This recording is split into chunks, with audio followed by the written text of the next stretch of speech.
Hey everybody, it's Jason with Parallel Reality coming back with you today with an article from Bleeding Fool dated February 10th, and you're getting more pop culture stuff for these next few days because I am out of town. I don't have my equipment with me, so just going to pop culture stuff that is basically just timeless sort of things and isn't really like trying to stay on top of the news. But here's something that you may have heard come up in the last couple of weeks from the time you're hearing this, because again, this is dated February 10th, and it says Sarah Michelle Gellar to join Buffy the Vampire Slayer sequel series at Hulu. And I've made mention before that my all-time favorite TV show is Buffy the Vampire Slayer, and why do we have to do this? Why do there have to be prequels and sequels to shows that people love? Can we not make something new? I mean, I'm glad at least that she's joining it, and I think she says something to the effect of like that she had some concerns and met with the director and seems like everything's cool, so it's like, okay. She's giving it a thumbs up. I'd probably be like, all right, that's at least a decent start to it, but it's like, do we need to do this? I mean, the series ended, it's over. Let's just, like, I know people want to see stuff from, like, when they were younger because they're nostalgic for it, but it's like, can we just not? So, let's get into the article. It says, in every generation, there's a chosen one. Again. It says, Variety is reporting that a sequel series to the beloved show Buffy the Vampire Slayer is nearing a pilot order at Hulu.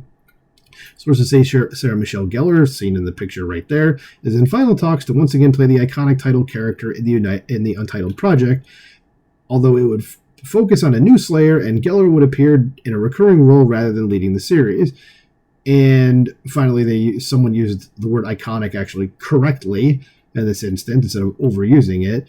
And if I remembered, I haven't watched this, in 20 years probably since it was on. Didn't it end, like, or at least the whole 7th season, like, didn't they have, like, create, like, there were a whole bunch of Slayers, like, all the women, like, every woman maybe might have been a Slayer? So it's like, which new Slayer? Because a Slayer typically was only created when the previous one died, and I don't remember what happened to create the, everyone was a Slayer sort of thing, but, like, what are they going to do with that? So anyway, let's keep going.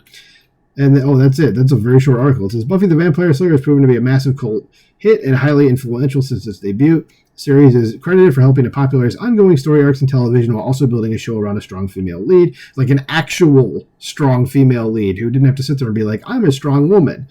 And it was a woman who had to deal with the regular everyday stuff going on in life as well as being what she was, a superpowered being. And since it's frequently cited as one of the best television shows of all time, I would agree with that. But I'm, of course, very biased. But that's the end of the article.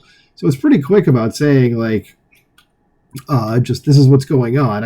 In fact, I probably should have read it beforehand instead of just being like, I'm going to talk about this one. Then, it's like 3 paragraphs, 3 very small paragraphs. But anyway, I mean, besides sitting here and going on nostalgia and talking about how much I like the show or whatever, like, do you think that this needs to be remade? Do you agree with me? It's like, can we find something new? What do you think should be done?